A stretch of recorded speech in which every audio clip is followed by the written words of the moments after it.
pour Jackie qui souffre avec ses yeux, on vous invite à continuer de soutenir nos frères et sœurs dans la prière. Ce matin, notre passage se trouve dans Éphésiens au chapitre 4 et j'aimerais vous inviter à ouvrir vos Bibles avec moi dans Éphésiens chapitre 4. On a commencé depuis quelques semaines une série qui parle particulièrement de l'Église. L'Église. Et jusqu'à maintenant, on a vu qu'est-ce que c'est l'Église. L'Église, c'est une famille que Jésus rassemble, que Jésus bâtit à travers la prédication de l'Évangile en attirant des cœurs à lui. Le Seigneur bâtit son Église à travers la prédication de l'Évangile et c'est lui qui bâtit son Église. On a vu aussi que l'Église, avec notre frère Pierre Morin, c'est l'importance de pouvoir se réunir, au moins de s'attacher à une Église locale et puis de pouvoir étudier la parole en Église. Et ce matin, on va voir ensemble l'importance, comme chrétien, de faire partie d'une Église, mais surtout de vivre en Église en étant unis ensemble. Donc, on va lire ensemble Éphésiens 4 et je vais lire les versets 1 à 6. La parole de Dieu dit ceci. « Je vous exhorte donc, moi, le prisonnier dans le Seigneur, à marcher d'une manière digne de la vocation qui vous a été adressée, en toute humilité et douceur, avec patience, vous supportant les uns les autres avec amour, vous efforçant de conserver l'unité de l'esprit par le lien de la paix. Il y a un seul corps et un seul esprit, comme aussi vous avez été appelés à une seule espérance par votre vocation. Il y a un seul Seigneur, une seule foi, un seul baptême, un seul Dieu et Père de tous, qui est au-dessus de tous et parmi tous et en tous. » Et on va se courber dans un mot de prière.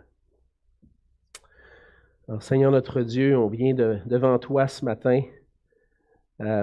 reconnaissant, premièrement, Seigneur, notre besoin de toi, notre faiblesse, Seigneur.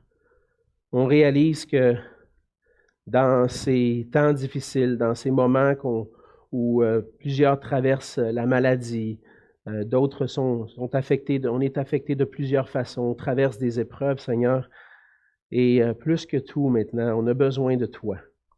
On a besoin de ta présence dans nos vies. On a besoin que tu puisses nous parler ce matin. Seigneur, je veux te prier particulièrement ce matin pour ceux qui sont affectés dans leur corps, qui souffrent, Seigneur. On te prie que tu puisses mettre ta main bénissante et guérissante sur eux. Tu es puissant, Seigneur, pour guérir, pour sauver, mais pour apaiser les douleurs et restaurer le corps, et aussi restaurer l'âme, Seigneur, pour ceux qui souffrent. Et Seigneur, je te prie que dans ta grâce, tu puisses étendre ta main bénissante sur tous nos frères et sœurs, Seigneur, et chacun d'entre nous, Seigneur, dans nos vies, dans tout ce qu'on est en train de vivre présentement. On a besoin de toi. On a besoin, Seigneur, que tu puisses parler à nos cœurs aussi. Seigneur, à travers cette parole qu'on apporte semaine après semaine, on est convaincu que c'est toi qui veux nous parler. C'est toi qui veux nous parler à nos cœurs. Et ce matin, ma prière, Seigneur, c'est que tu puisses permettre que nos cœurs soient ouverts, attentifs à ta parole. Permets que les distractions puissent disparaître, Seigneur, pour qu'on puisse avoir les yeux fixés sur toi, les oreilles, le cœur tourné vers toi, pour recevoir cette parole. La recevoir pour qu'elle puisse pénétrer au fond de nos cœurs et par ton esprit, qu'elle puisse nous transformer, afin qu'on puisse vivre pour toi et pour ta gloire. Seigneur Jésus, Seigneur notre Dieu, on s'en remet à toi. Bénis ce temps dans ta parole et que ton nom soit glorifié. Et c'est en Jésus qu'on te prie. Amen. Amen. On voit de plus en plus notre société divisée. Et si on regarde des fois chez nos voisins du Sud, on a vu l'an dernier, et puis partout dans le monde même, dans les dernières années, des gens qui se divisent concernant des politiques. On pense à l'environnement. Avant que la pandémie occupe tout l'espace dans l'actualité, c'était l'environnement qui prenait l'espace. Et puis, il y avait notre amie Greta qui faisait un mouvement contre le réchauffement climatique. Et puis, il y a des gens qui sont pour, il y a des gens qui sont contre. On voit aux États-Unis aussi, en 2020, le mouvement, le Black Lives Matter, qui divise. On voit dans notre société autour de nous des gens qui sont divisés, puis encore plus dans ces temps-ci, lorsqu'on considère toutes les mesures sanitaires dans cette pandémie, on voit que nos gouvernements, des fois, adoptent des politiques puis qui ne font pas l'affaire de tout le monde, et puis les gens sont de plus en plus divisés, polarisés dans notre société. Les divisions dans notre société concernant des questions comme l'environnement, l'égalité, la pandémie, peuvent, d'une manière ou d'une autre, avoir une influence sur l'Église. Ils peuvent même, d'une certaine manière, influencer l'unité dans l'Église. On a vu au cours des dernières semaines que l'Église, c'est le projet de Dieu, l'édifice que Christ est en train de bâtir, en rassemblant cette famille-là de gens qui placent leur foi en Jésus-Christ. Et comme toute famille, au sein de notre société, cette Église qui est unie en Jésus-Christ doit chercher à préserver l'unité au milieu de l'adversité. On vit des fois de l'adversité dans nos familles. On vit des fois même des conflits dans les familles. Les époux avec les épouses, les parents envers les enfants, des fois les adultes envers les frères et sœurs dans la famille élargie. Mais la famille est faite pour être unie. Et comme membres de l'Église, on a tous un rôle à jouer dans le fait de conserver l'unité au sein de notre famille. Puis devant les divisions qu'on voit dans notre société, je crois sincèrement, avec ce qu'on lit dans les Écritures, que l'Église, maintenant, est appelée à être différente. Par contre, on va avoir parfois des intérêts, des idées, des opinions qui peuvent être importantes à nos yeux puis qui nous amènent à être prêts même à être divisés entre nous sur ces questions-là. Notre chair, des fois, aspire à avoir raison. Notre chair aspire à promouvoir nos idées, nos opinions, puis on est même prêt, des fois, à se diviser entre nous pour que nos idées puissent passer. Et le Seigneur, dans le passage de ce matin avec l'apôtre Paul, qui exhorte les chrétiens, il exhorte les chrétiens de l'Église d'Éphèse à marcher d'une manière qui est digne du Seigneur, une manière qui est digne de l'Évangile. Juste pour mettre le passage un peu dans son contexte, dans le début de Éphésiens, dans la première moitié d'Éphésiens, dans les chapitres 1 à 3, Paul va expliquer dans le chapitre 1, entre autres, la grandeur de la bénédiction spirituelle qu'on trouve dans le Seigneur Jésus, avoir été racheté par le sang de Christ, d'avoir reçu l'Esprit qui était promis, d'avoir été élu avant la fondation du monde, toute la bénédiction qu'on a d'appartenir à Christ. Et aussi la bénédiction maintenant de pouvoir saisir l'Évangile, puis de saisir qui est Christ, ce chef, celui qui est au-dessus de toute chose, qui est le chef de l'Église, celui qui bâtit son Église. Dans le chapitre 2, Paul va parler de la grâce qu'on a reçue, de pouvoir être sauvé, que ce n'est pas par nos œuvres, mais c'est parce que Christ a tout accompli pour nous. Et comment cette grâce-là non seulement nous a sauvés, nous a réconciliés avec Dieu, mais nous réconcilie entre nous pour former une famille. Et Paul va élaborer ensuite dans le chapitre 3 le mystère de cette Église qui rassemble les gens de toutes les nations, qui unit ensemble les gens de toutes les nations, et puis qui, à la fin, dit « J'aimerais ça que vous puissiez tellement saisir la grandeur de l'amour de Dieu pour vous. » Et c'est avec toute cette théologie-là, puis je vous invite à aller lire les chapitres 1 à 3 si vous voulez, mais basé sur cet évangile, sur cette grâce, sur l'amour que Christ a manifesté pour nous, que Paul arrive et on arrive au chapitre 4 pour voir quelles sont les implications de tout ça.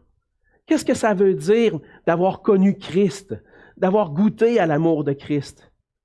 Et dans le début du chapitre 4, Paul va expliquer les implications de l'Évangile dans la vie de l'Église. Le Seigneur est celui qui appelle des gens à former une famille et il a un but particulier. Et dans les premiers versets du chapitre, on va voir ensemble que l'Église est appelée à être une famille qui marche dans la sainteté en étant unie dans l'amour. Une famille qui marche dans la sainteté en étant unie dans l'amour. Et c'est ce qu'on voit à partir du verset 1. On voit que Paul va exhorter, encourager l'Église en disant je vous exhorte à marcher d'une manière digne du Seigneur, digne de la vocation qui vous a été adressée. On peut se placer un peu dans le contexte de Paul. Paul qui dit « Je suis un prisonnier dans le Seigneur ».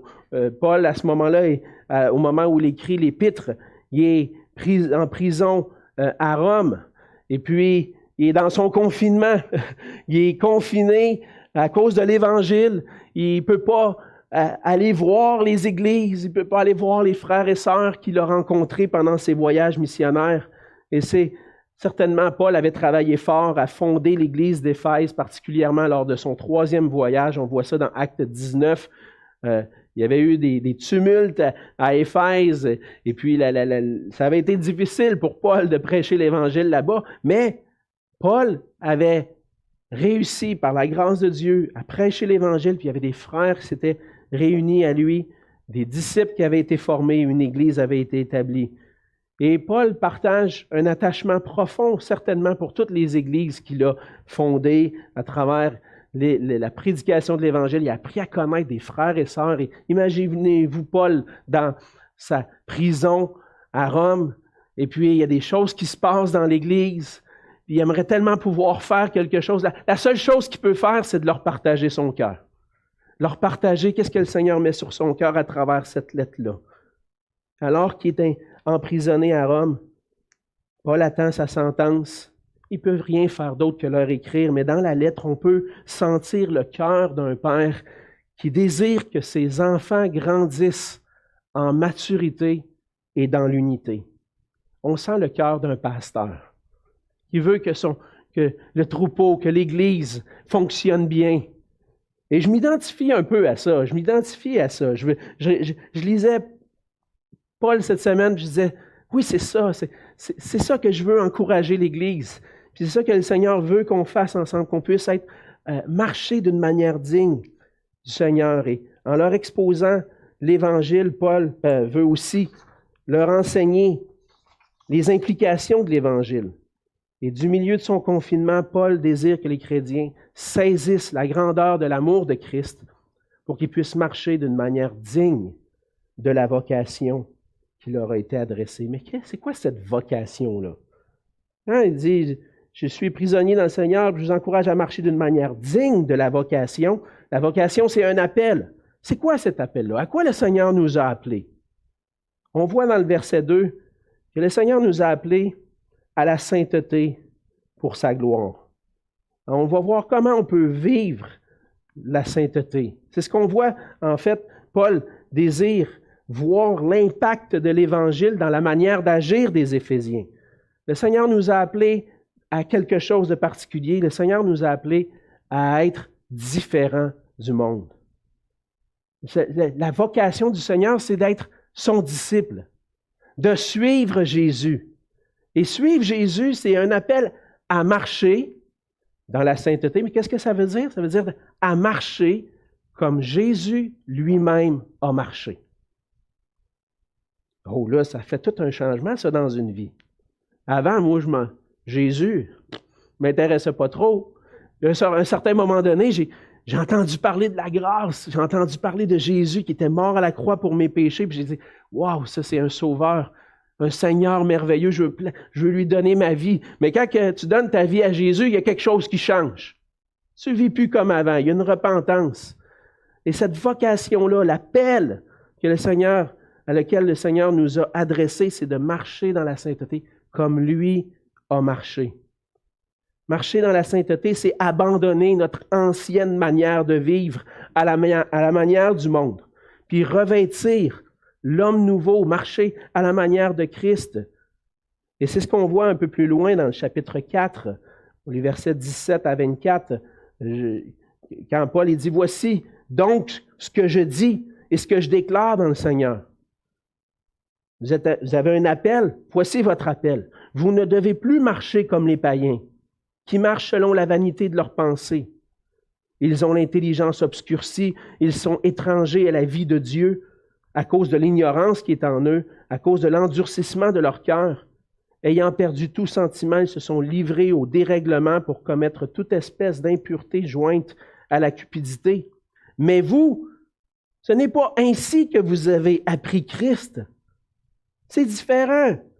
Si du moins vous l'avez entendu, et si conformément à la vérité qui est en Jésus, c'est en lui que vous avez été instruits, à vous dépouiller par rapport à votre vie passée, du vieil homme qui se corrompt par les convoitises trompeuses, et à être renouvelé dans l'esprit de votre intelligence, et à revêtir l'homme nouveau, créé selon Dieu dans une justice et une sainteté que produit la vérité. C'est quoi notre appel? On ne doit plus marcher comme avant. Marcher d'une manière digne du Seigneur, ça veut dire j'en ai fini avec la manière de vivre que j'avais avant. Maintenant, je veux marcher à la manière de Jésus. J'ai appris Christ. J'ai appris sa manière de vivre. J'ai appris qu'il était le modèle à suivre. Puis maintenant, ce que je veux faire, c'est le suivre lui. Ça veut dire quoi? Ça veut dire que je dois me dépouiller. Dépouiller du vieux Alexandre, qui était tendance à vouloir gagner son point, qui avait tendance à s'enorgueillir puis dire, lui, mon idée, moi, est importante. Mon opinion est importante. Puis, je me laisserai pas faire. Non, moi, je suis pas de même. J'allais dire des choses, je le dirai pas. Je vais m'arranger pour qu'on m'entende, puis je vais changer les affaires. Vous allez voir, ça marchera pas comme ça. C'est ma manière de penser avant.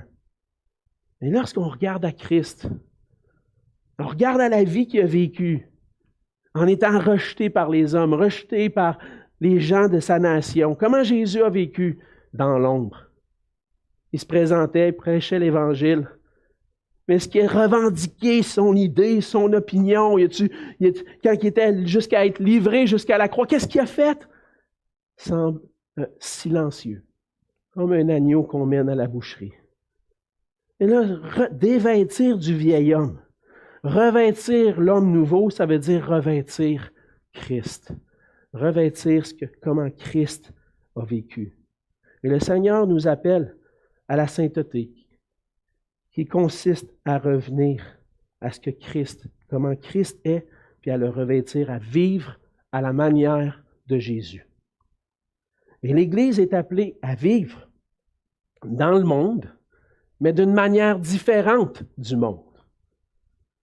Qu'on le veuille ou non, notre manière de vivre est influencée de plusieurs façons. Puis, on doit être conscient de ça.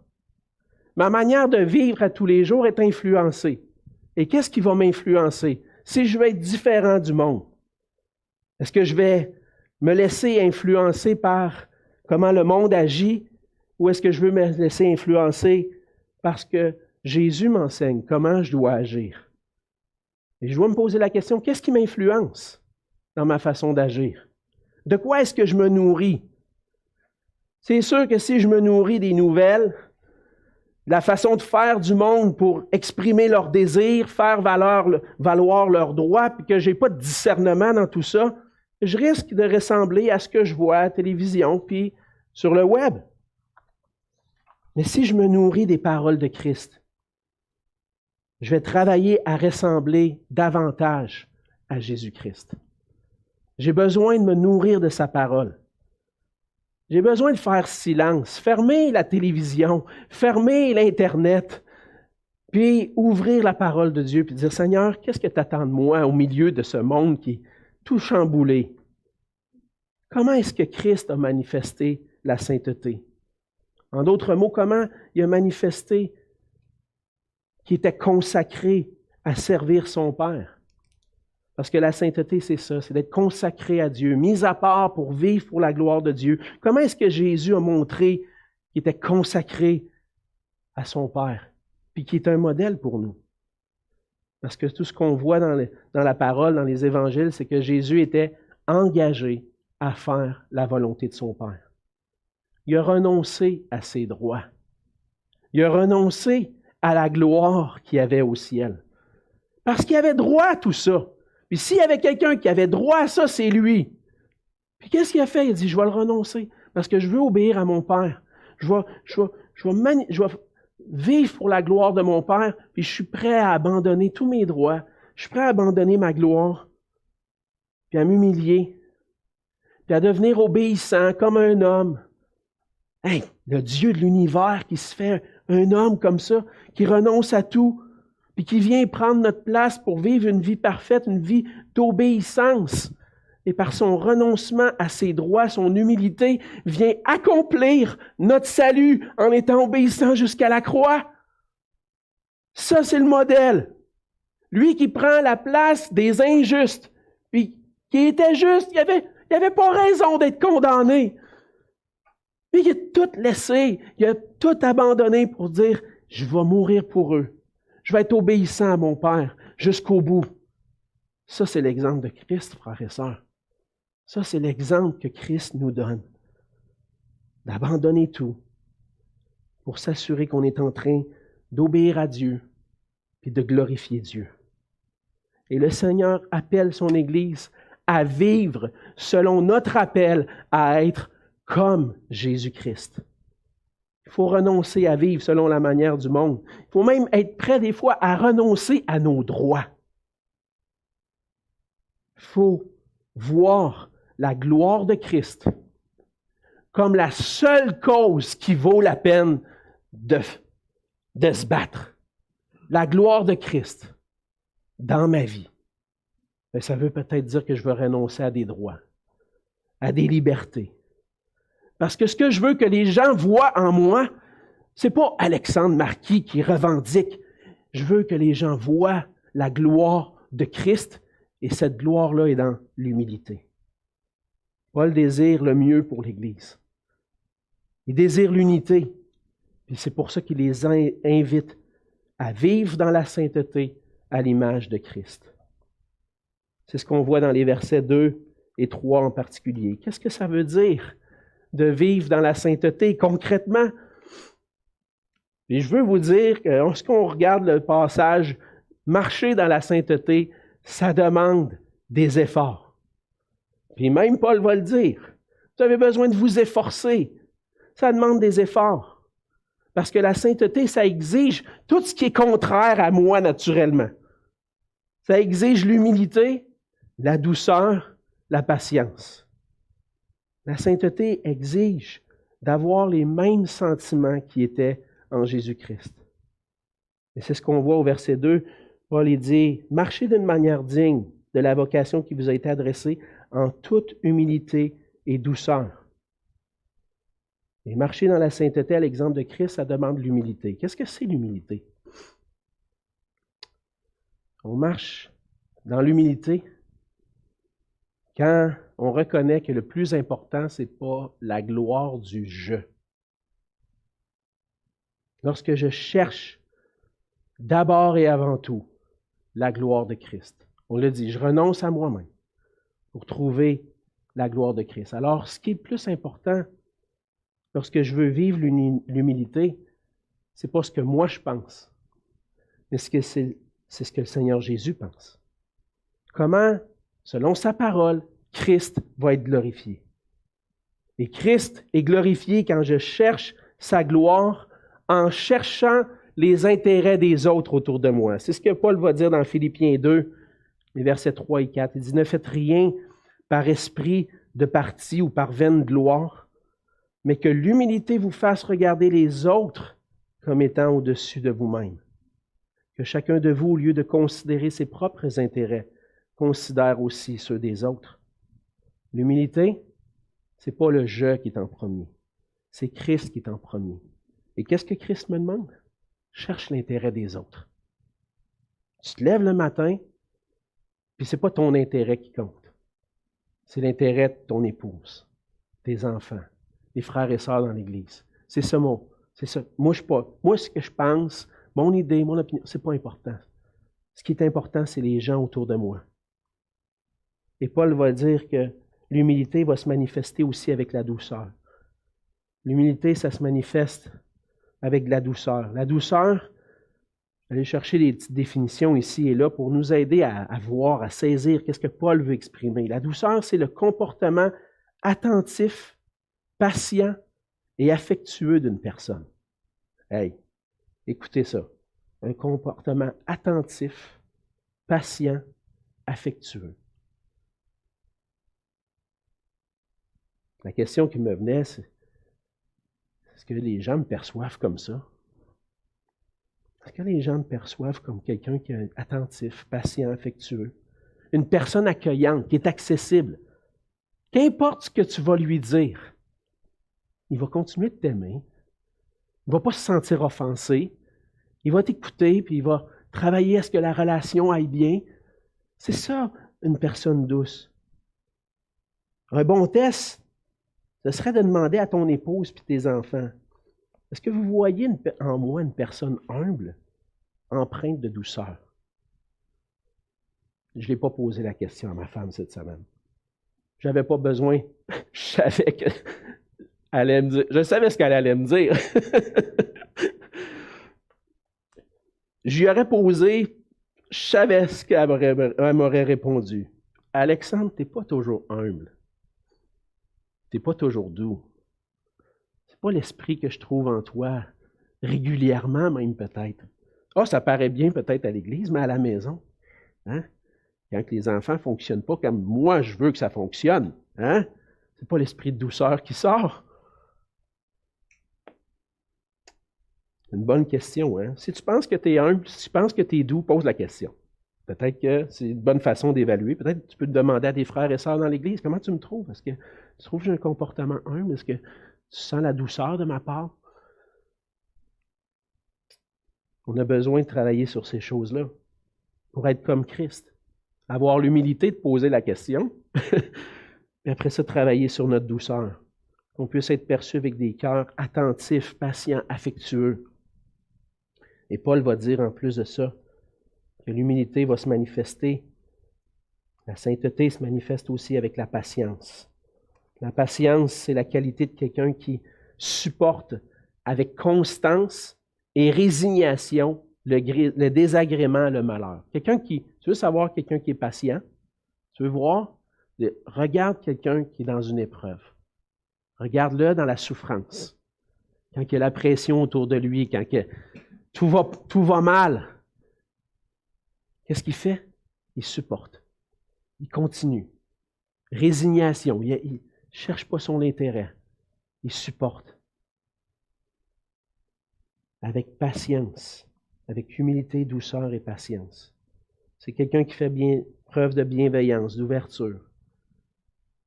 Tu sais que quelqu'un qui est humble, doux et patient va être là pour toi, même quand ça va mal. C'est quand tu vois quelqu'un de doux, patient, humble, dis, moi, si ça va mal, je m'en vais voir lui, c'est sûr. Parce qu'il va me supporter. Il va être là pour moi. Il ne va pas m'abandonner. Et ces qualités-là de la sainteté ne sont pas faciles à cultiver. Ce n'est pas facile. Mais on doit mettre nos efforts à ressembler à notre Seigneur Jésus qui a été pour nous humble, doux et patient. Un peu plus loin, Paul va dire qu'on a des efforts aussi à faire, à se supporter les uns les autres avec amour. La sainteté, la ressemblance à Jésus-Christ exige qu'on se supporte les uns les autres dans l'amour. Et il y a une étroite relation entre l'humilité et l'amour. Notre humilité, notre douceur, notre patience pour supporter doit être motivée par l'amour. Qu'est-ce qui me motive à être humble, doux et patient? C'est parce que j'aime mon frère, j'aime ma sœur, j'aime les gens autour de moi. L'amour de Jésus-Christ pour son Père, c'est ça qu'il a fait, qui a été prêt à s'humilier, prêt à lui obéir pour venir sur la terre puis nous sauver. C'est par amour pour le Père que Christ s'est humilié. Et le Seigneur a besoin qu'on cultive cet amour-là, qu'on puisse se supporter les uns les autres avec amour quand on a des opinions différentes. Et lorsqu'il y a des conflits dans l'Église, puis là, on a parlé du contexte de la pandémie, mais ça peut être plein d'autres affaires de comment ça fonctionne dans l'école du dimanche, dans la louange, dans différents ministères. On peut avoir toutes nos idées. Est-ce qu'on est en train de se supporter avec amour dans tout ça? Et si vous voulez apprendre sur l'amour, on n'aura pas le temps, mais vous connaissez bien un passage dans 1 Corinthiens 13 où Paul va décrire c'est quoi l'amour. Lorsque le Seigneur me met à l'épreuve dans des relations dans l'Église, je pense que 1 Corinthiens 13, c'est un bon passage pour aller évaluer nos cœurs. Par exemple, si j'ai un conflit avec quelqu'un, puis que là, il y a quelque chose qui ne va pas bien, quel impact ce passage-là va avoir sur mon cœur quand je vais aller lire que l'amour est patient, il ne s'enfle pas d'orgueil, il ne cherche pas son intérêt, il n'est pas centré sur lui, mais il est centré sur l'autre. Je pense que ça peut changer bien des choses. Lorsque ça ne va pas bien dans mes relations, est-ce que je suis en train de vivre l'amour à l'exemple de Christ? Est-ce que je suis en train de supporter les uns les autres? Est-ce qu'on est en train de s'aimer ensemble? Et marcher à la manière de Christ, marcher d'une manière digne du Seigneur, ça exige qu'on se supporte les uns les autres dans l'amour. Le Seigneur nous appelle à être différents du monde. Il nous appelle à vivre dans l'humilité, la douceur, la patience et dans l'amour. Et le fruit que l'Esprit de Dieu veut provoquer dans nos vies, c'est cet amour-là. On doit s'efforcer ensemble à conserver l'unité de l'Esprit par le lien de la paix. C'est ce que dit le verset 3.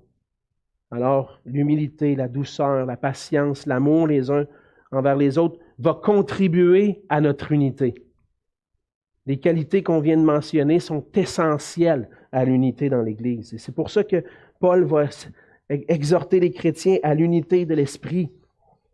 On a besoin de saisir qu'est-ce que le Seigneur veut faire en nous. Le Seigneur nous a unis ensemble. Notre lien, on va le voir un peu plus loin, c'est Christ, mais c'est l'Esprit de Dieu qui nous unit dans la paix. C'est Jésus-Christ qui rassemble sa famille, qui place en nous son esprit pour qu'on puisse rester ensemble. Et il y a des multiples situations qui vont mettre à l'épreuve notre unité, notre paix entre nous. Mais le Seigneur nous appelle à nous efforcer, à mettre nos efforts. On n'arrivera jamais, frères et sœurs, à un consensus dans tous les domaines. Mais la question, c'est, qu'est-ce qui compte le plus? La gloire de Christ ou mon opinion? Comment est-ce que Christ va être le plus glorifié? Il va arriver des fois que ma position sur certaines questions va être celle que je crois vraiment le plus juste, mais que ça ne fait pas le consensus, puis peut-être que je vais être obligé d'abandonner ma position. J'ai travaillé sur les conseils d'église, entre autres l'église de Longueuil avant, puis même à Saint-Hubert, puis je peux vous dire, on n'est pas toujours tous d'accord sur tous les points. Puis des fois, il faut dire, OK, les frères, je vois que l'ensemble des frères s'en vont dans cette direction-là, on n'est pas en train de pécher, je vais me rallier. Puis là, un peu plus tard, des fois, je vois, tiens, on dirait que le vent tourne, puis ce que j'avais pensé, c'est ça qu'on est en train de faire. Je ne m'enorgueillis pas de ça, c'est pas ça le point. Mais est-ce que mon idée, elle vaut vraiment la peine pour diviser ou on cherche plutôt l'unité? Je donne l'exemple d'une sœur. Un jour, je l'entendais parler, c'est une sœur vraiment que j'apprécie beaucoup, qui est attachée au Seigneur, puis elle parlait de la relation entre elle et son mari. Puis son mari, en tant que chef du foyer, des fois prenait des décisions, puis elle n'était pas d'accord avec la décision de son mari. Puis ça aurait été naturel pour elle de dire non, c'est pas de même, ça va marcher, puis causer le conflit dans le couple, mais elle disait une chose. Quand elle pensait que son mari avait tort, elle lui disait, je pense que tu n'as pas raison, mais je suis prêt à te supporter. C'est ce que le Seigneur me demande.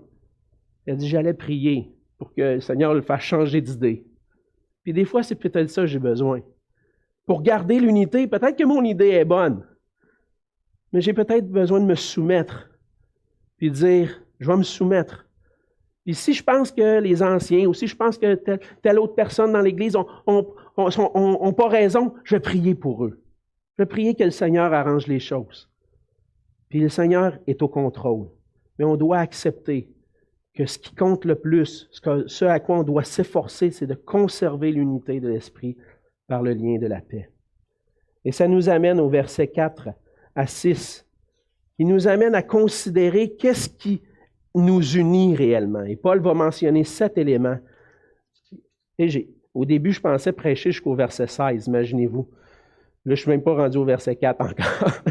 Puis le temps est terminé bientôt. Mais juste pour vous mentionner que cette unité-là est fondée sur quelqu'un. Elle est fondée sur des choses qui sont essentielles. Qu'est-ce qui nous unit? Paul va dire, il y a un seul corps, un seul esprit, comme vous avez été appelés à une seule espérance par votre vocation. Là, il mentionne déjà 3 choses. 3 choses. Qu'est-ce qu'il y a? Il y a juste un corps. Lorsque le Seigneur nous appelle, il nous unit ensemble. Il nous fait de nous une famille, puis l'Église, c'est un corps. Il nous appelle à former un seul corps. Un corps qui est divisé ne peut pas fonctionner. Il faut suivre la direction. Il faut suivre la direction de la tête. Si le pied décidait de faire ce qu'il veut pendant que la main veut faire d'autres choses, ça ne marche pas. Les membres sont soumis à la tête. Et puis un corps divisé ne pourrait pas fonctionner. Pour que le corps puisse fonctionner, on a besoin d'être unis. On a besoin de garder d'être un seul corps. Et l'Esprit qui nous habite n'est pas divisé non plus. Le Saint-Esprit, c'est le lien qui nous unit comme un corps en Jésus-Christ. Comme dit Paul dans Éphésiens 3, 21, 22. Il dit en lui, en Jésus-Christ, tout l'édifice bien coordonné s'élève pour être un temple saint dans le Seigneur. En lui, vous êtes aussi édifiés pour être une habitation de Dieu en esprit.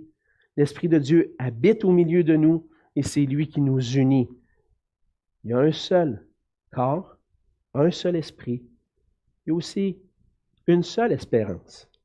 Et qu'est-ce que c'est cette espérance-là? Cette espérance-là, c'est la vie éternelle qu'on a en Jésus-Christ. Cette unique espérance-là, on la partage ensemble. On a hâte que le Seigneur revienne, n'est-ce pas? On a hâte que Jésus revienne, puis qu'on puisse être avec lui, puis on va être déchargé de toutes nos épreuves, nos souffrances, on va être avec lui. On a toute cette espérance-là, puis on la partage ensemble. Notre espérance, notre unité est fondée sur le fait qu'on est un corps, que l'Esprit nous unit et qu'on a la même espérance. Plus que ça, Paul, il continue d'énumérer plein de choses. Il va dire au verset 5, il y a un seul Seigneur, une seule foi, un seul baptême.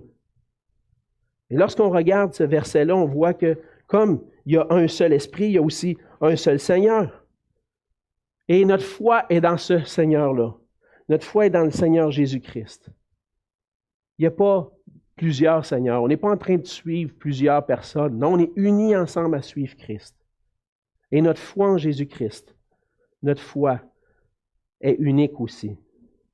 Et finalement, notre foi conduit à un baptême qui nous identifie à Jésus-Christ. J'aurais pu développer tout ça, mais je n'aurais pas le temps.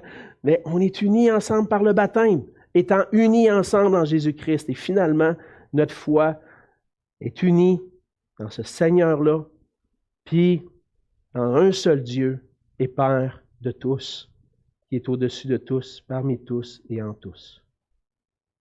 Dans le fond, Paul est en train de dire, il y a un seul Dieu, en 3 personnes, un Père, un Fils, un Saint-Esprit, qui sont unis ensemble.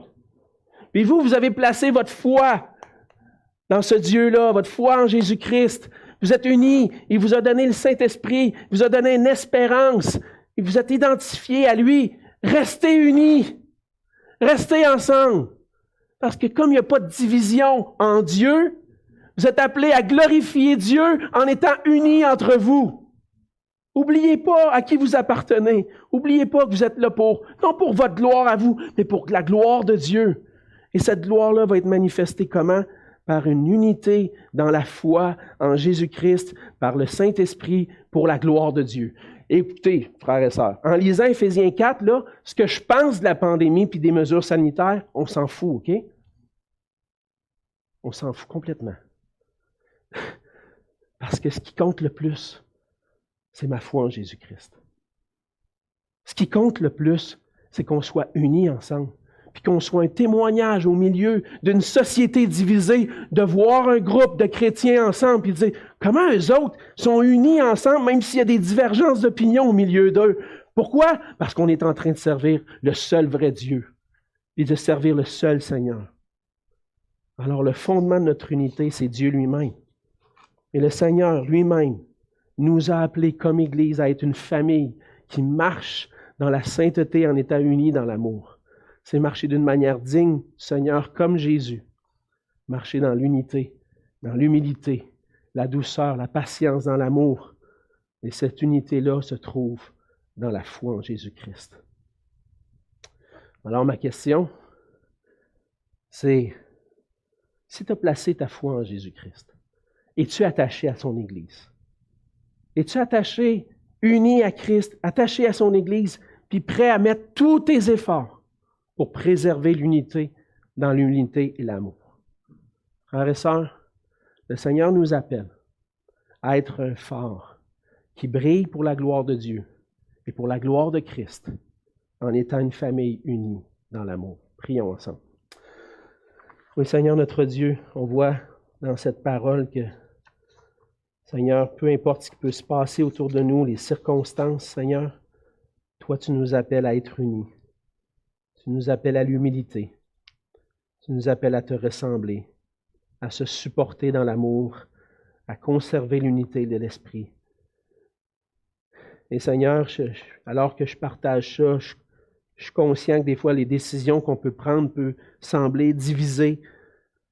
Notre désir, Seigneur, c'est de t'honorer toi en étant soumis à nos autorités. Et que même s'il y a des règlements qui font qu'on ne peut pas tous se rassembler en même temps, Seigneur, que tu puisses voir que notre unité est au-delà de ça, au-delà de nos rassemblements. Même si nos rassemblements, Seigneur, expriment notre unité, ça va au-delà de ça. On est unis ensemble en toi, par la foi en toi.